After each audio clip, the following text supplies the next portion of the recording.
وسویلا لزار پھرتے ہیں تیرے دن اے بہار پھرتے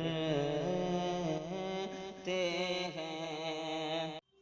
اعوذ باللہ من الشیطان الرجیم، بسم اللہ الرحمن الرحیم۔ دزارہ چینل کے معزز ناظرین، السلام علیکم ورحمۃ اللہ وبرکاتہ۔ ناظرین محترم، آج کی ویڈیو میں ہم آپ کو بتائیں گے کہ اصل نیکی کیا ہے، اور جتنی بھی نیکیاں ہم کرتے ہیں وہ نیکیاں ہمیں کب فائدہ پہنچائیں گی۔ کیا کعبہ کی طرف منہ کر کے نماز ادا کر لینا اصل نیکی ہے؟ تو ویڈیو میں آخر تک بنے رہیں۔ اللہ تعالیٰ نے سورہ بقرہ کے اندر ارشاد فرمایا، لیس البر ان تولوا وجوہکم قبل المشرق والمغرب ولکن البر من آمن باللہ والیوم الآخر والملائکۃ والکتاب والنبیین۔ اصل نیکی یہ نہیں کہ منہ مشرق یا مغرب کی طرف کرو، ہاں اصل نیکی یہ ہے کہ ایمان لائے اللہ اور قیامت پر اور فرشتوں پر اور کتاب اور تمام نبیوں پر۔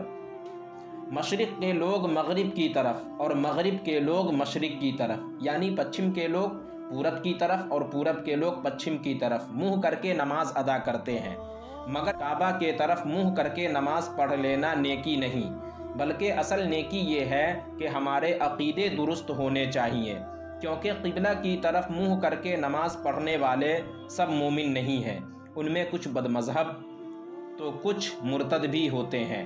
اصل نیکی تو یہ ہے کہ ایک اللہ پر ایمان لایا جائے، آخرت کے دن یعنی قیامت پر ایمان لایا جائے، اللہ کے فرشتوں پر ایمان لایا جائے، تمام آسمانی کتابوں پر ایمان لایا جائے، اور خاص طور سے اللہ کی آخری کتاب قرآن کریم پر ایمان لایا جائے، اور تمام نبیوں پر ایمان لایا جائے، اور نبی آخر الزمان محمد الرسول اللہ صلی اللہ تعالی علیہ وسلم پر مکمل ایمان لایا جائے۔ یہ اصل نیکی ہے۔ جب ان تمام چیزوں پر، تمام باتوں پر ہمارا ایمان مکمل ہوگا، ہماری ہر نیکی ہمارے کام آئے گی۔ اللہ تعالیٰ کی بارگاہ میں دعا ہے کہ اللہ تعالیٰ ہم سب کے ایمان کی حفاظت فرمائے، ہمیں سچا پکا مومن بنائے، اور ایمان کی حالت میں ہمارا خاتمہ بالخیر فرمائے، آمین۔ تو ناظرین، آج کی ویڈیو میں بس اتنا ہی۔ امید کرتا ہوں آپ کو ہماری یہ ویڈیو پسند آئی ہوگی۔ ویڈیو پسند آنے کی صورت میں ویڈیو کو لائک اور شیئر کریں، اور ابھی تک چینل کو سبسکرائب نہیں کیا تو ضرور کریں۔ پھر انشاءاللہ نیکسٹ ویڈیو میں ہماری ملاقات ہوگی۔ جب تک کے لیے اللہ حافظ۔